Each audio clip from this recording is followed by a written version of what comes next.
Welcome to a new edition of the Neon Jazz interview series with Hannibal, Missouri-born and New York City jazz drummer, artist, composer, bandleader, and educator, Matt Kane. This journeyman jazz cat is at a point in his career where he takes charge behind the drums. As a jazz artist, composer, and bandleader, he always has. And the other side of the story is his fourth album and the first with entirely original compositions. This is from a guy that grew up surrounded by the cornfields down in Hannibal, idolized Tom Sawyer, and he played his first gig as a teen aboard a riverboat on the Mississippi.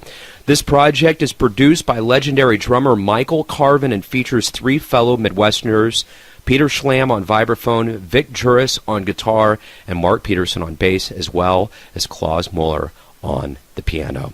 This new album contains a lot of rhythm, not just traditional jazz rhythm that folks are used to, but it has its own sound and blend. And he talks about so much more about this project, so please dig this interview with Mr. Matt Kane. Welcome back to Kansas City. It's a big, momentous event in your life, your fourth full album that you're releasing. So it's going to be a pleasure to talk to you about this project and what's been going on with you. Thank you. So let's start off first and foremost with the ever-present right now. You're back in Kansas City. You're going to go to Explorers. You've got a drum clinic going on tonight. Talk to me a little bit about that and kind of how you've done that historically when you've come back to town. Well, let's see. About the drum clinic tonight, it's at Explorers Percussion. The first time I set foot in Explorers Percussion was in 1989 as a 18-year-old kid from Hannibal, Missouri, and the drum shop was one of the first places I came to in Kansas City. They have a beautiful family-owned business here. It's a world-class drum shop, in my opinion, one of the absolute best ones that I've ever been to. And some of the early clinics that I attended at Explorers were people like Simon Phillips and Dave Weckl, and I got to see Tony Williams do a clinic here in '96. The drum clinic is kind of a special thing, you know. There's nothing quite like it, you know. There's always kind of an energy in the air, and you know, for drummers, you know, even though we can be competitive, we're still like a pretty tightly knit community. Once I started to become a teacher, an educator, I felt more comfortable coming and presenting my own drum clinic. I wouldn't have been ready in my 20s or 30s. I came back in 2015 and did my first clinic here, and that went over really well, and so now I'm back to do another one, and the clinic is sponsored by Canopus Drum Company. So the big reason why you're back in town is your fourth full-length album, The Other Side of the Story, produced by the legendary master drummer Michael Carvin. And you got a great ensemble of Kansas City cats on here. Peter Schlamb on vibes, and you got Vic Jerus on guitar, Mark Peterson on bass, Klaus Mueller on piano. This is it's a beautiful album. In fact, I had the chance to drive down to the Lake of the Ozarks, and I listened to this extensively, and there's just a great feeling to this album. So talk to me about this project. Well, let's see. The first thing that I guess I should mention about it is that this is a collection of all my own music, my previous CDs. I featured maybe a couple of my originals, but this album is all originals. And I've been cultivating my songwriting for quite a few years, mostly on guitar. But then after a couple years of intense piano study, I started finishing tunes and being able to finish up ideas that I had maybe started before, with a more thorough knowledge of harmony. So that was the biggest part of it from a songwriting standpoint. Now, you mentioned that Michael Carvin produced it, and so that was kind of the next thing. After studying with Carvin for 10 years, doing this album with him in the studio was almost like finishing school or something. I learned so much in the process of making the record with Carvin, having him in the studio and so many details, the sound of the drums. A lot of times, you know, people are always like, oh, drummer. Didn't know drummers could write.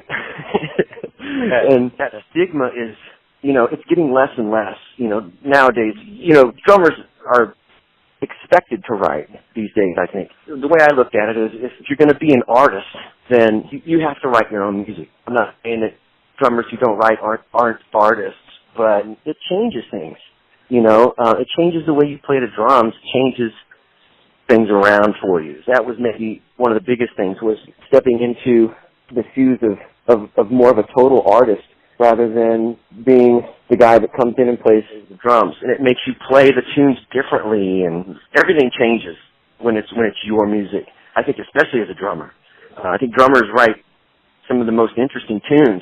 That was another big part of it. Musicians on the album, Vic Jerus, Mark Peterson, and Klaus Mueller, they're all New York veterans, and they bring that intensity. And Peter Schlamb, he lives here in Kansas City, but he put in his time in New York, and so he brings that too.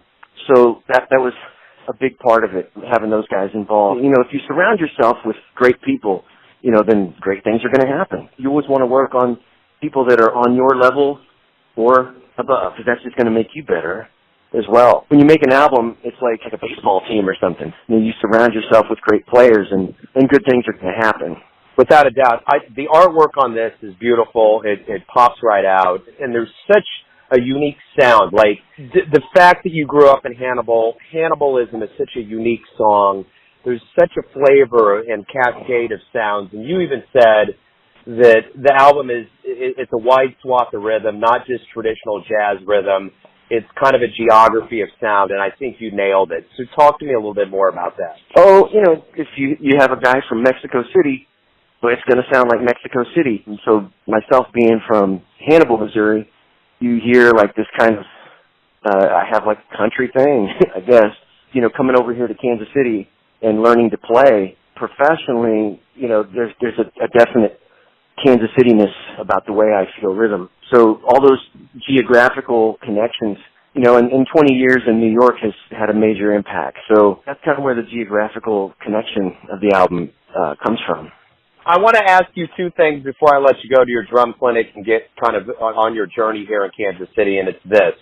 You're here in town to release this album, so I want to know when and where folks can see this, and I also want you to tell them where they can purchase this album, both physical and online. Well, we're going to be playing 2 CD release events at the Black Dolphin in Kansas City this Friday and Saturday night. People can get the album on iTunes, Amazon Music, Apple Music. They can download it, they can stream it, and the whole thing.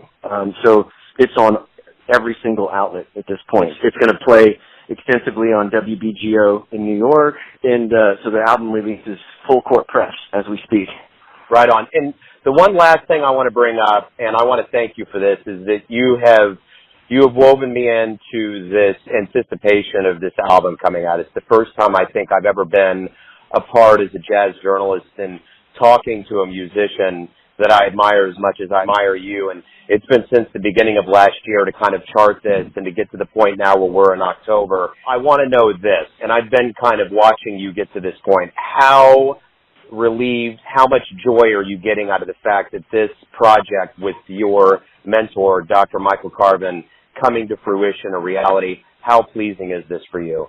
It's really tough to describe, but to cross the gap and write an album of all original music and have it to be played by musicians that I respect so heavily and have Carvin there and to do it in a legendary studio, it's a different kind of payoff than playing a great gig because it's something that is a legacy builder. So I feel like I have stamped something into antiquity. That's one of the best feelings. And to have done it with people that elevated it, it's by far the most rewarding thing I've ever been a part of. I don't even know if I can wrap my head around it right now. I'm still kind of in the thick of it, and in a few years I'll be able to look back on it a little bit and kind of assess it maybe in a different way. I just collapsed after the recording was done, and what's funny is what I did actually is after the recording was done, I got on a 10-speed bike and I just started riding. I just rode miles and miles and miles all summer, just in relief that it was stamped, that it was done. I feel light and positive and accomplished, and it raises the bar for the next thing. Beautiful. Matt, welcome back. Have great shows. I'm looking forward to seeing you live, and have a great clinic tonight. I appreciate your time. Joe, thank you so much, brother. Thanks for listening and tuning in to yet another Neon Jazz interview, where we give you a bit of insight into the finest players in New York, Kansas City, and spots all over the world, giving fans all that jazz. And thanks to Matt for coming back to Kansas City, for always giving us great music, stories, and his time. And it was a joy to watch this project unfold over the months. If you want to hear more interviews, go to Famous Interviews with Joe Domino on the iTunes Store. Visit Neon Jazz at YouTube.com. And for everything Neon Jazz, go to the neonjazz.blogspot.com. Until next time, Enjoy the jazz, my friends.